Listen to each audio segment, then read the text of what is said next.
You know, I tend to see a lot less men in the clinic than I do women, and the reason being that men don't tend to come in first. Men don't normally put their hand up and say, hey, I need help, come and help me, I've got something wrong with me.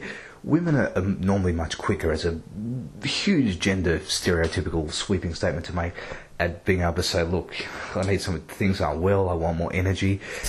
Women know about life. Men tend to know more about death. They're pushing the edge and the challenge and how much can I eat, and that might be a stereotype, but I think we all observe it as certainly one pattern that we see in society. And the reason being, men will tend to just push the limits a lot more than women do. So when that happens, we begin to find that men certainly over 50, vast majority have inflamed prostate. If you're a man over 50, if you know a man over 50, get him on a mix that's going to at least help his prostate, because one day he'll wake up and suddenly he'll be incontinent, he'll have a urine stream, it'll be enlarged, the doctor will want to take it out, or at the moment they do what's called cryosurgery, where they freeze it at this awful temperature and destroy that part of the body.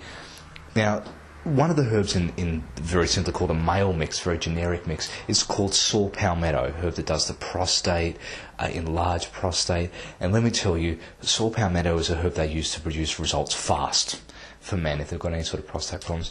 Now, other things that are very important to men. Sex drive. When men are young, as a very stereotypical thing, their sex drive tends to be higher. Although society is shifting, men are getting...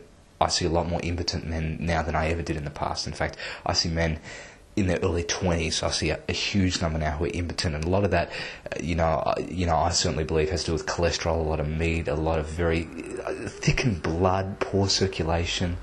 Obviously, there's often a mental component to it as well. In fact, a very simple test is if a man's getting erections in the night, generally it means that physiologically he's working quite well. So there might be a mental component to it, but that's not the only indication. But certainly, now the other thing is men sometimes just want to go to the gym. They want to stack on more muscle. So this has got herbs that just have nutrients and things that will begin to help people build. And if a male just wants a generic mix to take, this is certainly a good option.